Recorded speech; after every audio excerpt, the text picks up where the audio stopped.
اور مولانا مودودی صاحب کی پاکستان میں وہ عزت بنائی گئی ہے کہ فوجوں میں مودودی کا لٹریچر لائبریریوں میں چلتا، پکا اعلیٰ فوجی وہ ہے جو مولوی مودودی کا مطالعہ کرے. یہ ہوتے ہوتے وہاں تک پہنچا کہ وہ فوج کے اندر ہی ایک مودودی انقلاب آنے کی کوشش کی گئی. اس کا یہ نظریہ ہے مودودی صاحب کا کہ حضرت صلی اللہ علیہ وآلہ وسلم نے جب سب حربے استعمال کر لیے، نہ آپ کا حسن سیرت کام آیا، نہ حسن خلق، نہ دلائل، نہ قرآن کی طاقت، تب اس نبی نے تلوار ہاتھ میں پکڑی اور ان کی ساری کجیاں کاٹ کے رکھ دیں اور سارے زنگ دور کر دیے.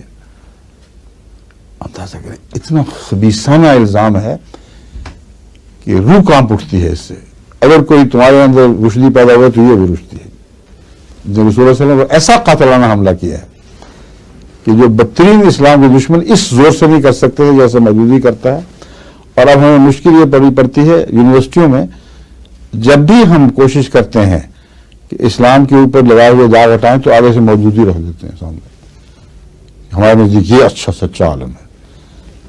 ناروے کی یونیورسٹی میں مودودی پڑھایا جا رہا ہے، امریکہ کی یونیورسٹی میں مودودی پڑھایا جا رہا ہے، یہاں مودودی پڑھایا جا رہا ہے.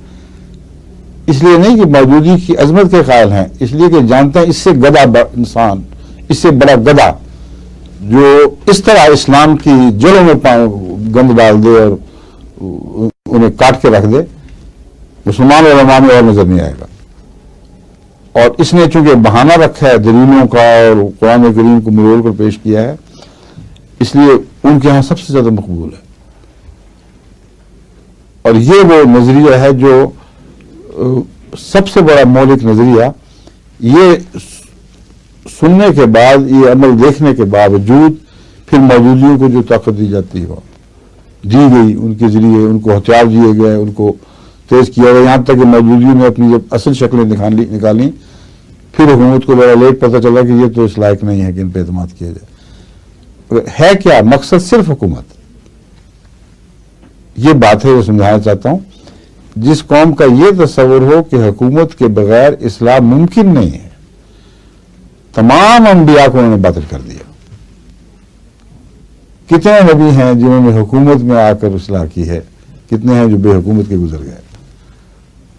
نوح بھی باطل، عیسیٰ بھی باطل، موسیٰ علیہ السلام کی ساری زندگی باطل، بغیر حکومت کے رہے ساری عمر. عظیم ابراہیم علیہ السلام کو کون سی حکومت ملی تھی؟ سارے انبیاء کو باطل کر کے پھر ان کی قبروں پر موجودگی تعمیر کرتے ہیں. یہ نہیں ہو سکتا، خدا یہ نہیں ہونے دے گا اللہ تعالیٰ. اور اس کے بعد اصلاح پاگل پن کی حد ہے. کبھی طاقت سے بھی اصلاح ہوئی ہے، ان کی اپنی تو ہوئی نہیں. اکثر موجودی ہیں، ان کے کردار کا حال دیکھیں تو حیران رہ جائیں گے. اب وہ صرف پروفیشنلز ہیں، پیسے کھائے اور تلواریں پکڑی، گولیاں چلائیں، اسلامی قدروں کو قربان کیا، ذبح کر کے پھینک دیا. ایک طرح ذبح کیا، سلاٹر کر دیا. اور یہ سمجھتے ہیں یہ گولہ بارود اسلام کی خاطر معصوموں کی جان لینا ہے، سب قرآن کے مطابق ہے. ہم جب حکومت میں آئیں گے تو پھر اصلاح کریں گے. اور حکومت کی اصلاح کیسے ممکن ہے، اس کا حال خود مودودی صاحب سے سن لیجیے. تضادات کا مرقع ہے یہ شخص. مودودی صاحب فرماتے ہیں کہ یہ جو سید احمد صاحب شہید کا واقعہ گزرا ہے صوبہ سرحد میں، یہ ان کی کم فہمی اور بے عقلی تھی. لفظ بے عقلی پتہ نہیں استعمال کیا کہ نہیں، میں نتیجہ یہی نکالا ہے.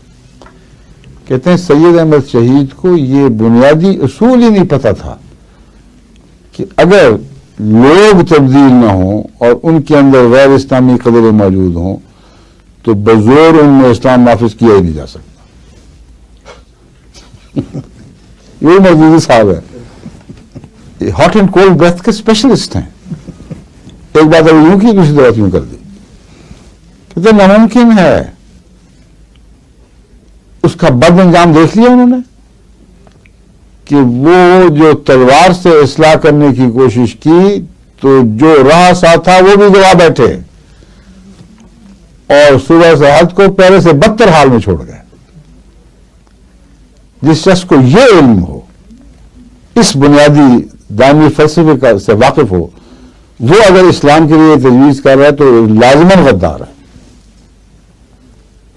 یا اس قدر احمق ہے کہ اس کے اوپر کسی قسم کا اعتماد نہیں کیا جا سکتا، جو ہاٹ اینڈ کولڈ سانسوں کا مجموعہ بنا ہو، کبھی ادھر پھونکے کبھی ادھر پھونکے، ہر سانس کا مزاج بدل جائے، تو اس شخص پر مسلمانوں کی، اس شخص کے ہاتھ میں مسلمانوں کی تقدیر دینا کہ یہ اسلام کا ماہر اور واقف ہے، اس سے بڑی مہلک بات ہو ہی نہیں سکتی۔ اب ان دو باتوں کا تضاد آپ نے دور کر کے دکھائیں، اور پورے حوالے دیے ہوئے ہیں کہ دیکھو کچھ بھی نہیں رہا۔ اب آپ یہ بتائیں، اس میں ایک اور بڑی دلچسپ بات ہے کہ یہ حضرت سید احمد صاحب شہید کے زمانے کی بات کر رہے ہیں، جو حضرت مسیح علیہ السلام سے تقریباً 100 سال پہلے تھے، تقریباً 200 سال گزر گئے ہیں آپ کو۔ اس زمانے کا جو مسلمان تھا صلح سرحد کا، وہ مسلمان نہیں تھا، عملاً وہ غیر مسلم تھا۔ تو اب جو مسلمان پیدا ہوا موجودی عمل میں، کیا وہ اس سے زیادہ مسلمان بن چکا ہے؟ جبکہ 200 سال کے تناظر میں اس کا کچھ بھی باقی نہیں رہا۔ اب کس طرح تلوار سے اصلاح کر لیں گے؟ اور تلوار سے اصلاح ہے ہی تصور باطل جاہل۔ اگر یہ درست ہے تو اللہ کو اس کا علم نہیں تھا بیچارہ اللہ تعالیٰ، اتنا زور مارا اس نے، نبی بھیجے، مگر یہ نہ پتا چلا اللہ کو، اور رسول اللہ صلی اللہ علیہ وسلم کو بھی 1300 سال تک نہیں پتا چلا، اور اللہ نے بھی دیکھ لیا، دیکھا ناکام ہو گیا یہ رسول اپنے حسن خلق کی وجہ سے، تب جا کر خدا نے اس کو تلوار پکڑائی، اب دیکھو کیسے زنگ کاٹ۔ اور تلوار سے جو فتح ہوئے ان کا حال کیا تھا؟ اول تو یہ کہ کس تلوار نے فتح کیا، سارا قصہ ہی جھوٹ ہے۔ 13 سال میں مظلومیت کی انتہا میں تلوار کیسے ہاتھ آئی؟ اور مدینہ میں ہجرت کے بعد تلوار تھی کہ جو 250 سال سے فوج حملہ آور اتنا بے کس دیکھتی ہے کہ حملہ کر کے مٹانے کی کوشش کرتی ہے، اس کے مقابلے پر 300 ہیں صرف، جن کے ہاتھ میں لکڑی کی تلواریں ہیں، ٹوٹی ہوئی تلواریں ہیں، لنگڑے بھی ہیں، ان میں بچے بھی ہیں۔ یہ وہ تلوار ہے جو کہتے ہیں جو ہاتھ میں آئی تو ان کے زنگ دور کر دیے۔ اور اس فتح کے نتیجے میں کون سے زنگ دور ہوئے؟ جنگ احد پھر ہو گئی، پھر کون سے جنگ دور ہوئے؟ پھر وہ جنگ احزاب آتی ہے اور سارا عرب اٹھ کھڑا ہوتا ہے۔ اس کے بعد اس وقت تک تو غالب ہے غیر مسلم تصور اور غیر مسلم دین، جو دین میں اسلام کے سوا جو بھی دین کو کہا جائے، شرک ہو یا یہودیت ہو یا عیسائیت، اس لیے میں اس کو غیر مسلم دین کہہ رہا ہوں، یہ غالب ہے اس وقت تک۔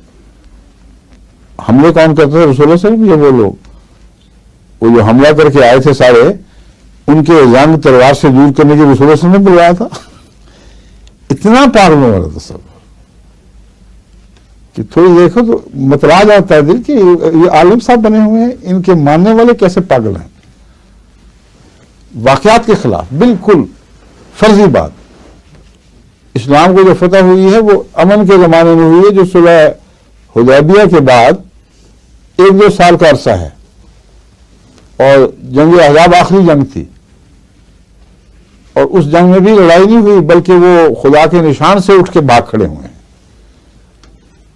اور پھر وہ کیا واقعہ ہوا؟ کون سی تلوار تھی جس نے رسول اللہ صلی اللہ علیہ وسلم کو 10,000 قدوسی عطا فرمائے؟ تصور کریں، جنگ احزاب کی بے کسی کا عالم، یہود قبائل بھی بغاوتیں کر رہے ہیں، اور ہر طرف سے مجھے لگتا تھا قرآن کی فرماتا ہے کہ آنکھیں پتھرا گئی تھی، اتنی کمزوری کا عالم تھا۔ یہ مولوی صاحب کی تلوار ہے جو چمک رہی تھی، اور بے بسی، بھوک سے برے حال، خندق کھود رہے ہیں، فاقے پڑھ رہے ہیں، بے ہوش ہو رہے ہیں۔ یہ ملا مودودی کی تلوار ہے، دیکھیں چمک رہی ہے جو۔ اور جب وہ خدا نے خود دور فرمایا، تلوار نے نہیں، مسلمان کی تلوار نے نہیں کاٹا ان کو، پھر وہ کون سا واقعہ، کون سی تلوار چلی تھی کہ 2-3 سال کے اندر 10,000 قدوسیوں کا لشکر لے کر محمد رسول اللہ صلی اللہ علیہ وسلم فاران کے پہاڑوں سے طلوع ہوتے ہیں۔ حد سے زیادہ پاگل ہے یہ شخص، یا غدار ہے، یا ان معنوں میں کٹر مولوی جس کو صرف اپنی طاقت چاہیے، اس کو کوئی غرض نہیں رستے میں اسلام کی اقدار کی لاشیں بکھر جائیں، ان کو لونتا ہوا آگے بڑھے، بس اقتدار تک پہنچ جائے، یہ اقتدار کا خواب ہے۔ ہر ملا اقتدار کے خواب میں بیٹھا ہوا ہے۔ ان ملانوں کے سپرد پاکستان کر بیٹھے ہیں، ابھی ان کو عقل ہی نہیں آ رہی، ہوش ہی نہیں آ رہی۔ یہ رہیں گے تو تمہاری قوم کا، تمہاری اخلاق کا، تمہاری قدروں کا، تمہارے اسلام کا خون چوستے رہیں گے۔ ناممکن ہے کہ تم ملک کو ان بلاؤں سے بچا سکو۔